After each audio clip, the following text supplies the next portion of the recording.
কল্পনা করেছেন ডক্টর ইউনূস এবং বেগম খালেদা জিয়া পাশাপাশি বসে আছেন একটি রাষ্ট্রীয় অনুষ্ঠানের, সামরিক বাহিনীর একটি রাষ্ট্রীয় অনুষ্ঠানের মধ্যমণি বেগম খালেদা জিয়া, একটি রাষ্ট্র অনুষ্ঠানের সবচেয়ে গুরুত্বপূর্ণ ব্যক্তি ডক্টর মোহাম্মদ ইউনূস। শেখ হাসিনা কোনোদিন এমনটা কল্পনা করেননি, অথবা অন্যভাবে বলা যায় যে শেখ হাসিনা এমন দৃশ্য হয়তো দুঃস্বপ্নে দেখতেন, যে কারণে দেখেই তিনি বিকারগ্রস্ত হয়ে উঠতেন। খালেদা জিয়াকে বকাবকি করতেন, গালাগালি করতেন, মৃত্যু কামনা করতেন, ডক্টর ইউনূসকে সুদখোর বলতেন, ইত্যাদি ইত্যাদি ইত্যাদি কথা বলতেন।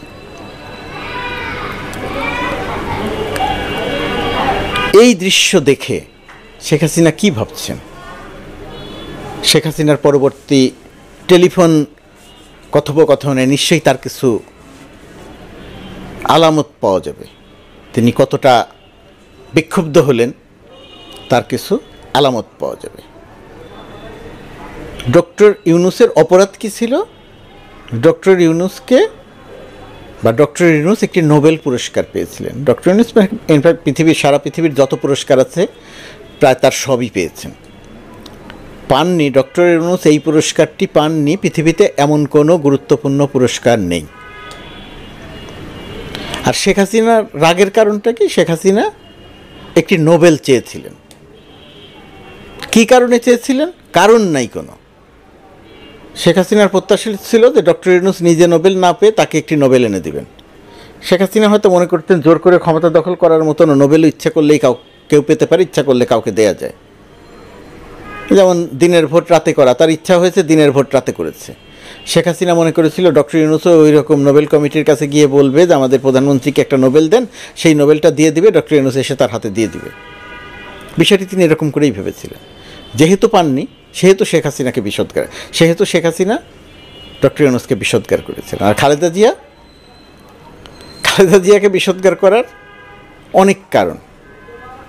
বাহ্যিক সৌন্দর্যের কথা যদি বলি, এটা বলি না আমি কখনো, বা বলা উচিত নয় কারো সম্পর্কে,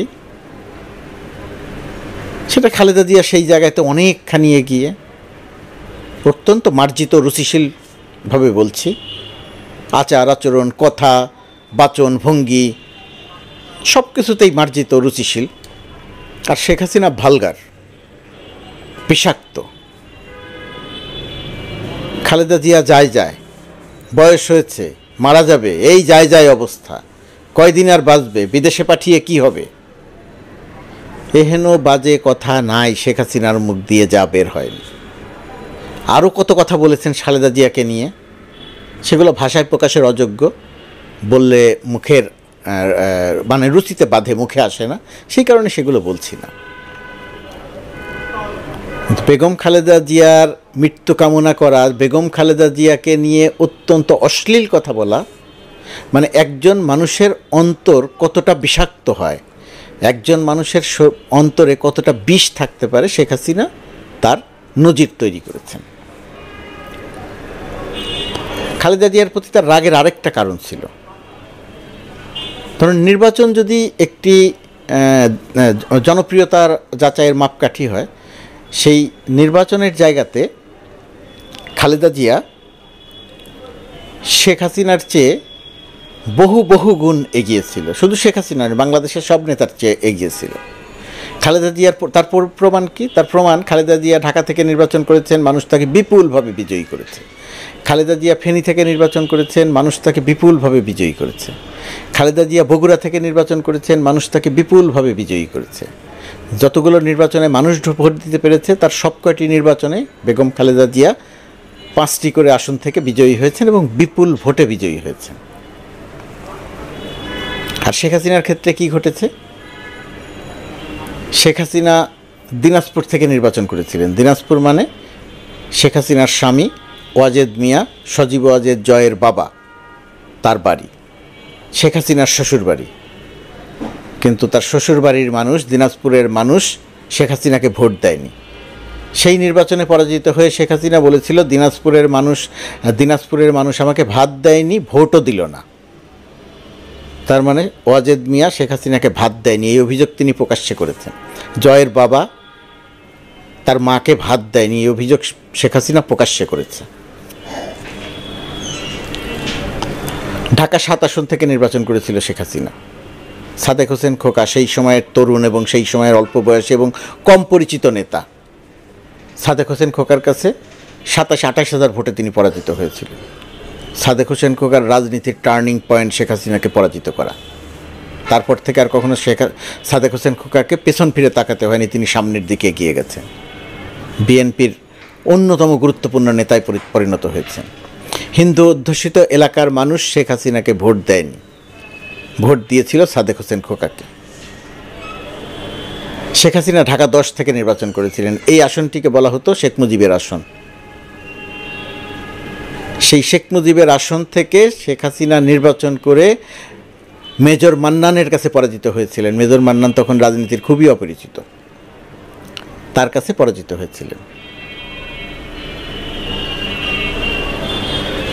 শেখ হাসিনার জনপ্রিয়তার আর খালেদা জিয়ার জনপ্রিয়তার, শেখ হাসিনার কে মানুষের অপছন্দ আর খালেদা জিয়া কতটা পছন্দ, তার এই জায়গাতে তার প্রমাণ পাওয়া যায়, তার একটা প্রমাণ। সেই কারণেও খালেদা জিয়ার উপরে শেখ হাসিনার ভয়াবহ রকমের রাগ ছিল। আর এবার যেটা হয়েছে, ছাত্র জনতা অভ্যুত্থান করেছে, রক্ত দিয়েছে, নেপথ্যে বিএনপিও ছিল। সেই রক্ত দিয়ে শেখ হাসিনা, ছাত্র জনতা রক্ত দিয়েছে, শেখ হাসিনা রক্ত নিয়েছে। 1,500-এর বেশি মানুষকে হত্যা করে, ছাত্র জনতাকে হত্যা করে শেখ হাসিনা পালিয়েছে। পুরো ক্যাবিনেট পালিয়ে গেছে, তার পুরো দল পালিয়ে গেছে। এমনই মানুষকে বিরক্ত করেছে, এমনভাবে মানুষ হত্যা করেছে যে মানুষের সামনে পড়লে তাদের টেনে ছিঁড়ে ফেলবে এরকম একটা অবস্থা তৈরি হয়েছে। এই ভয়ে পালিয়ে গেছে, তাদের নেতারা পালিয়ে গেছে, তাদের মন্ত্রীরা পালিয়ে গেছে। বিদেশে বিপুল সম্পদ গড়ে তুলেছে, সেই কারণে পালিয়ে গেছে, পালিয়ে গিয়ে তারা ভালো আছে। খালেদা জিয়া স্বাভাবিক জীবনে ফিরে এসেছেন, দেশে চিকিৎসা নিচ্ছেন, বিদেশে চিকিৎসার জন্য যাবেন। শেখ হাসিনা প্রতিহিংসার থেকে বিদেশে চিকিৎসা নিতে দিতে চাননি, দেননি। তো সেই রকম একটা অবস্থার থেকে বাংলাদেশের রাজনীতিতে নতুন করে মেরুকরণ ঘটেছে। ছাত্র জনতা সেই কাজটি সম্পন্ন করেছে। আজকে এই যে সেনাবাহিনীর সেনাকুঞ্জের অনুষ্ঠানের মধ্যমণি বেগম খালেদা জিয়া,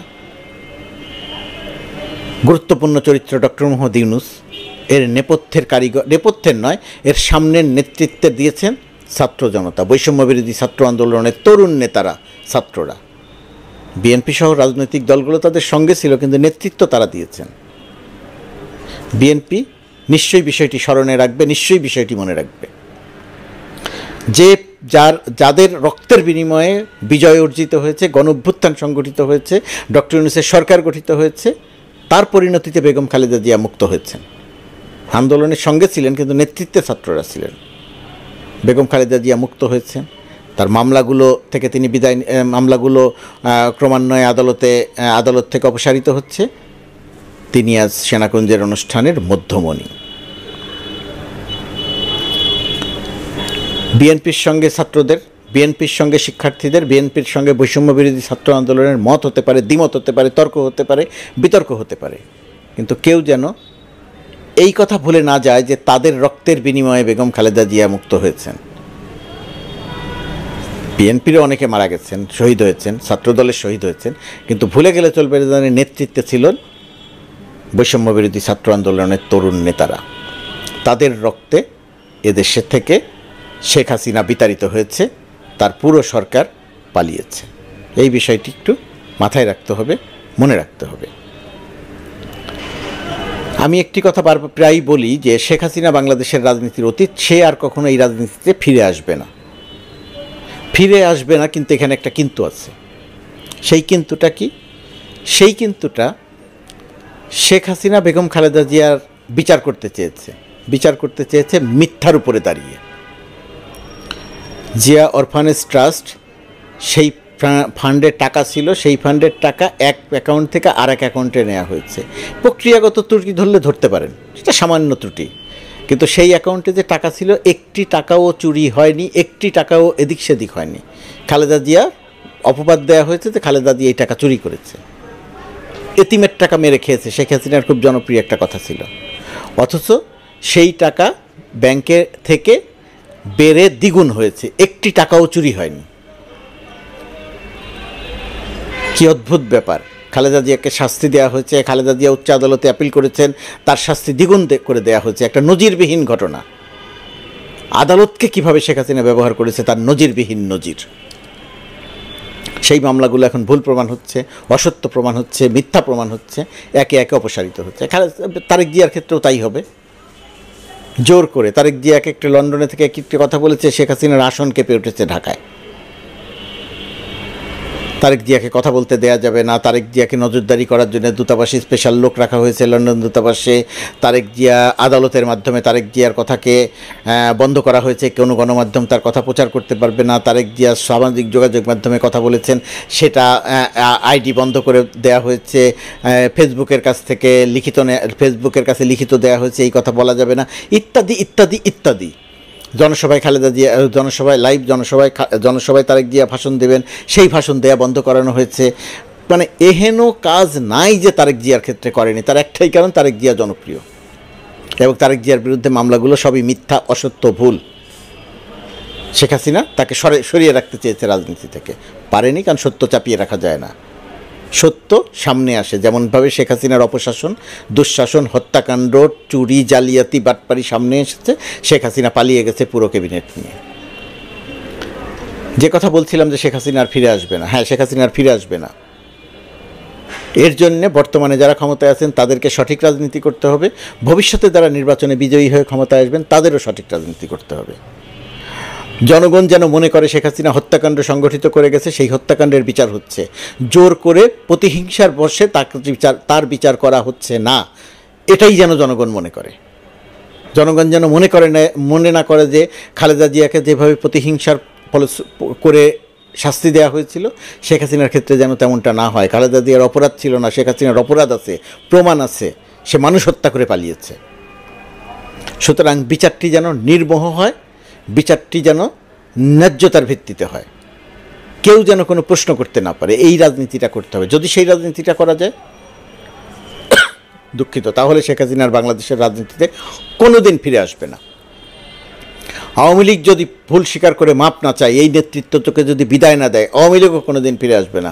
কিন্তু বিএনপির সঠিক রাজনীতি করতে হবে। আওয়ামী লীগ বিষয়ে আমতা করলে হবে না। ফ্যাসিস্ট দলের নেতৃত্বে যদি শেখ হাসিনা থাকে, এই পালিয়ে যাওয়া মন্ত্রীরা, নেতারা যদি থাকে, অবশ্যই তাকে নিষিদ্ধ করা উচিত। রাজনীতি করার অনুমতি দেওয়া উচিত না, নির্বাচন করতে দেওয়ার অনুমতি দেওয়া উচিত না। শেখ হাসিনা বিএনপি যদি এখানে আমতা করে, তাহলে ভুল রাজনীতি হবে। আওয়ামী লীগ আবার ফিরে আসবে দানবীয় রূপে। শেখ হাসিনার জনপ্রিয়তা বাড়তে পারে সঠিক রাজনীতি না করলে। সুতরাং এই জায়গাটিতে সতর্ক থাকতে হবে বর্তমান সরকারকে, আওয়ামী লীগকে। যদি সতর্ক থাকে, যদি সত্য তথ্যের উপরে ভিত্তি করে শেখ হাসিনার বিচার করা হয়, শেখ হাসিনার বহু বছরের জেল হবে, দৃষ্টান্তমূলক শাস্তিও হতে পারে। সুতরাং এই জায়গাগুলো